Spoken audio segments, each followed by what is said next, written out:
Hey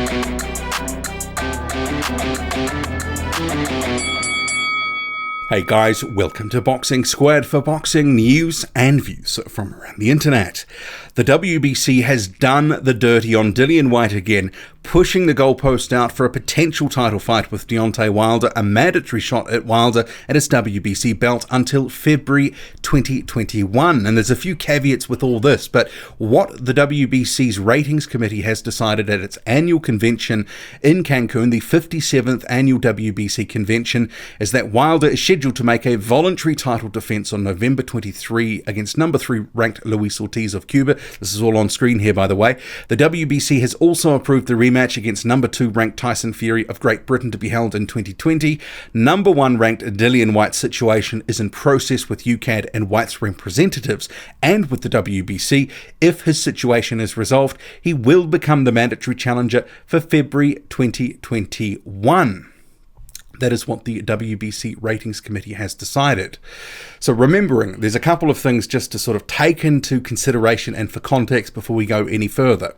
So White became the WBC mandatory challenger in July 2019. He won the WBC interim world title at the same time against Rivas, but obviously that is currently under suspension by the WBC pending this stuff with UKAD, which relates to a failed drug test allegedly ahead of the fight with Rivas. White fronted a panel ahead of that fight, and the hours before it, he fights Rivas, he beats him, he wins those couple of honours from the WBC, and then it all leaks out, or some of it leaks out in the days after, that there was a failed test or something wrong with the test, and that White is now in a process with UKAD, UK anti-doping.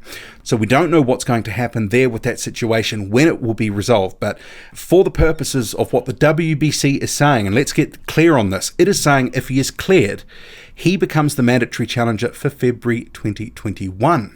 So bear in mind, he won that in July of 2019 against Oscar Rivas. And also bear in mind, he became the number 1 rated contender in the WBC in November 2017. So he has already, across the space of 3 different years, remained the number 1 rated contender. And seemingly into 2020, which will bring up a 4th year, which he would have been number 1, so the end of 2017, 2018, 2019, and into 2020, still number 1 and hasn't had a fight against Deontay Wilder. And so just bear in mind again, because I know there will be people laying into the comments saying about this whole UKAD situation. What the WBC is saying is if it's resolved and if he is cleared and continues to go on to fight Deontay Wilder, his shot can be as late as February 2021. So that would be 3.5 years since he became the number 1 rated contender. That really is a long time, more than 1,100 days. It starts to become a little bit ludicrous. I mean, what is the purpose of trying to climb up these rankings, have ranked fights to get to the number 1 rated contender spot, only to sit and wait for 3.5 years for a title shot? That really is crazy. That is a long time to be sitting there waiting for a title shot.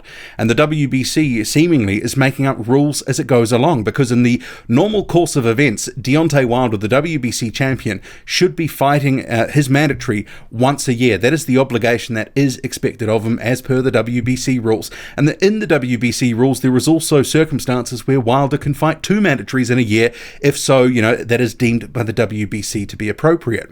But as we know, Deontay Wilder has fought 2 mandatories in his time as champion, both controversial and contentious mandatories. One, Berman-Stavern, he had 1 fight in 2 years after losing to Wilder, becomes the mandatory again, gets sparked out in a round in brutal fashion. And another guy that got a mandatory shot against Deontay Wilder, similar murky circumstances, was Dominic Breazeale. At the point that Berman-Stavern fought Deontay Wilder, it was actually meant to be on that day. It was meant to be Breazeale versus Stavern, because Wilder was originally going to be facing Luis Ortiz, but then he failed a drug test. So Berman-Stavern, who'd been paid step-aside money, was elevated to the main fight. He got his shot. So Breazeale was meant to have effectively a final eliminator. So he had that ultimately against Eric Molina on the undercard of that fight, and obviously he won that fight, so that is how he became the mandatory, even though he wasn't the number 1 ranked contender. I know a lot of people, there's a little bit of myth and lore and legend about that, but that is how it shook down.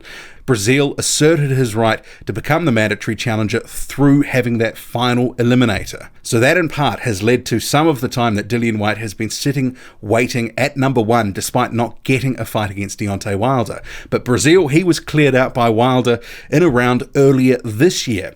So you would, in the normal course of events, go, okay, the next mandatory should be by the same time next year beforehand. So once a year. So it should have been May 2020, but obviously the WBC has decided no, it's going to be February 2021. So if Wilder, if he gets past Luis Ortiz, and he is the heavy favourite to do so, and if he has that fight with Tyson Fury that is mooted for February the 22nd, 2020, then he would have a full year to do whatever he wanted. And that could mean unification, that could mean voluntary defences. And Wilder's career so far outside of the couple of mandatories has consisted solely of voluntary defences. So he could actually squeeze a couple of fights in there before even being forced to face Dillian Whyte. Obviously, this all hinges on Whyte clearing this whole UKAD situation. We'll see where that all goes. But not everyone is happy with this whole situation.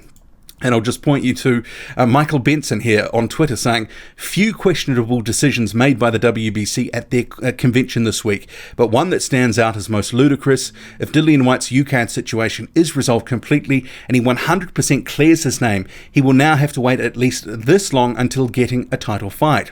And that's 466 days from the time of this video. And then you go to, this is Mike Coppinger, and this is not directly sort of aimed at the WBC, but sanctioning bodies more broadly. He says, one way to stop giving so much power to these greedy, corrupt sanctioning organizations is to stop mentioning them by name and to pay as little attention to antics as possible. Clearly, criticism and backlash have no effect. All four have inflicted irreparable damage on boxing. And you could go back and ask the question, well, why is the WBC doing this? What is the purpose here? Because it's always said that Dillian Whyte, if he cleared his situation, if he provides them the adequate information to clear his name, which he will obviously be trying to do after he clears it through UKAD, if he does that, and it's said that he would get the mandatory status back, but now it's moving the goalpost out by basically a year. And I guess that does, as Mike Coppinger alludes to there, it does give rise to the perceptions that the WBC is not being fair and even-handed here. It's making up the rules to go along at the moment. It is actually pandering to its current champion by the looks of it, giving him ample time to basically do whatever he wants with his career, and it will clip the ticket along the way, as opposed to actually upholding its rules regarding mandatories. And this has also led to a hashtag that's been created, hashtag WBC Boycott 2020. And this is just from Twitter here. So I've clicked it in, WBC Boycott 2020, and you can see there is just a whole bunch of them that are here at the moment. So I'll just read one or two of them then. So one of them says, start doing right by Dillian Whyte and give him his title shot already. Another says, this is a joke, waited 700 days for a title shot now and an extra 400 days. Wow. 3 years in total for one title shot. What a joke of an organisation, ruining boxing for everyone. And another one here, the once highly regarded WBC belt is now a toilet belt. So not everyone is happy with the actions of the WBC and what it's doing here with Dillian Whyte. But I guess you could say, given Whyte's current situation, and he's under investigation by UKAD regarding an alleged failed test, maybe he could count himself lucky for being confirmed at number 1, which he has been. So at the ratings committee, and this is someone who has been there and reported on it, so the full top 15 I haven't been able to get my hands on yet, but I would note there, see Alexander Usyk at number 4, but it has confirmed Whyte as number 1, followed by Tyson Fury, Luis Ortiz number 3, and Oscar Rivas at number 5. And actually, Oscar Rivas had been actually trying to campaign here for being a bit higher. His promoter, Yvonne Michel, had actually said he should be number 1 in light of what happened with the Dillian Whyte situation. And this here, and I'll just go to the translated version here, for the incident of the gloves, they asked for Dillian Whyte to be suspended or removed. But legally, the WBC boxing, you will need to complete the investigation before making a decision. The complaint comes from the fight to Oscar Rivas last July. And Oscar Rivas, the fighter who was on that, lost to Dillian Whyte, which has now become so controversial. He was at the convention stating his case for him to be up higher up the rankings. You can see here on screen. So this whole situation with Dillian White and what the ratings committee has decided, that a mandatory shot for Deontay Wilder is not due until February 2021. So he has the best part of, 16 months or so to effectively do whatever he wants against whoever he wants. And Dillian White, if he's cleared of the UKAD situation, no guarantees there, but if he is, Dillian White will continue to wait. He would have been number one since 2017. What do you make of this? This really, for me, I was a little surprised because I was thinking that he'd probably at least get his title shot by at least that time in 2020, but apparently not. Drop a comment loud and often. Hit like, hit subscribe. Follow me on Twitter, boxing_squared. I'm out.